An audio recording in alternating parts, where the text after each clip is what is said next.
Ecclesiastes chapter 9. So I reflected on all this and concluded. So I reflected on all this and concluded that the righteous and the wise and what they do are in God's hands. But no one knows whether love or hate awaits them. All share a common destiny, meaning the grave. All die and go into the grave. The righteous and the wicked, the good and the bad, the clean and the unclean, those who offer sacrifices and those who do not. As it is with the good, so with the sinful. As it is with those who take oaths, so with those who are afraid to take them. Now back then, people would offer sacrifices trying to prove how good they were and how better they were than you. Oh, I just made a sacrifice to God. But the Lord's looking down and he sees all these people sacrificing all the time and they don't fulfill their vows. So it actually goes against them. About half the people probably don't even actually fulfill the thing they vowed to do. It's like a prisoner. If you let me out of prison, I will never, ever break the law again. As long as I live, you got my vow on that. I swear on my mother, they'll say. And about 40 to 60% go right back to prison. What happened? They were out. They were living a good life. Well, they don't want to work, at a fast food place. They don't want to do a manual labor job. The homeless man. Oh, yeah, I can't. He's got a sign looking for work. You say, are you available to work? Oh, well, right now I just need some money because my leg hurt. I hurt my leg yesterday. So you're not looking for work. I can't. I've looked for work. I can't get work.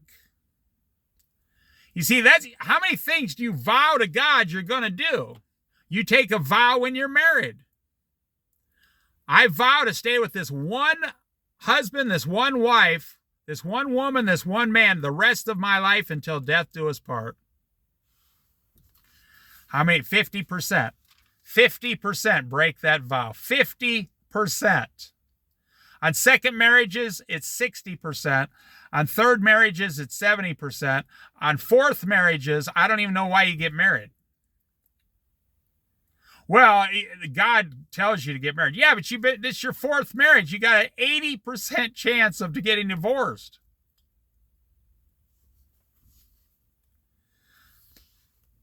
Heard about this woman. She married a guy that had 3 baby mamas, 3 different children, and she had 2 children by him. He owed $100,000 in child support, or like $80,000, and he was unemployed, and she still married him. What did she think was going to happen?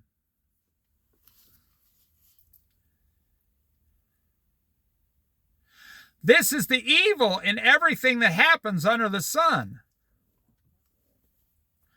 The same destiny overtakes all. The hearts of the people, moreover, are full of evil, and there is madness in their hearts while they live.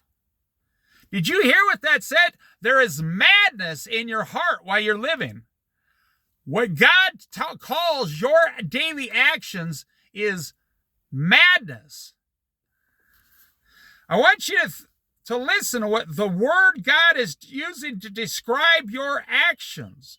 M-A-D-N-E-S-S in quotations. Madness, folly, stupidity, foolishness. Now think about this.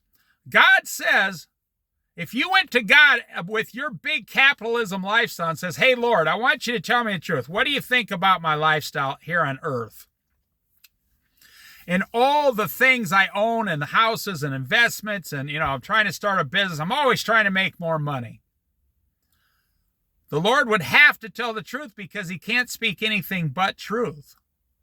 He would say, there is madness running through your heart and soul and mind. Now you got to make a decision. You got to make a decision. Am I going to believe what God is saying, or am I going to reject what God is saying? Well, most people reject it because after you spend 2,500 hours a year working on getting things, and you've done that for 20 years, so that's 50,000 hours. Do you realize in just 20 years, you put 50,000 hours into your labor to obtain what you have inside the boundaries of your house right now today?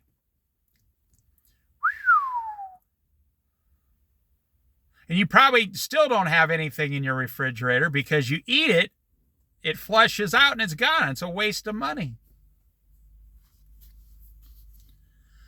It's incredible.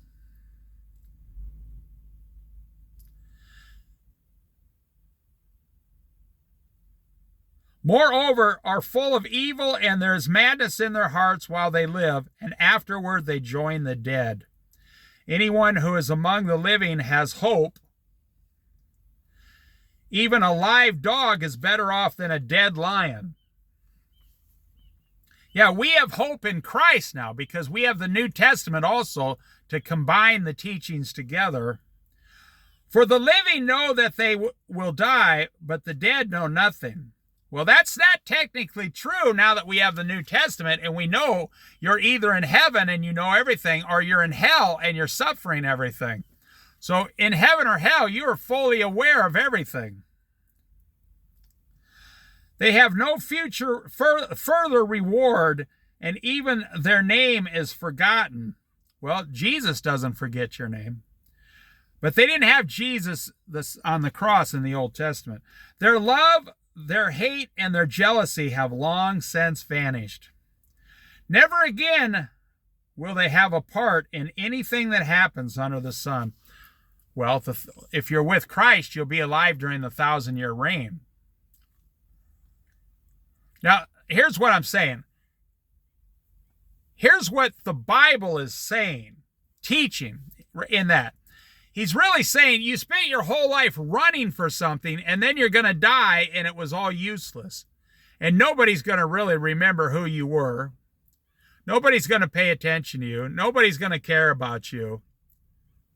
I mean, my grandfather, and I loved my grandparents dearly, they were only, my parents and my grandparents, only two generations away. I don't sit around talking about my grandparents all the time.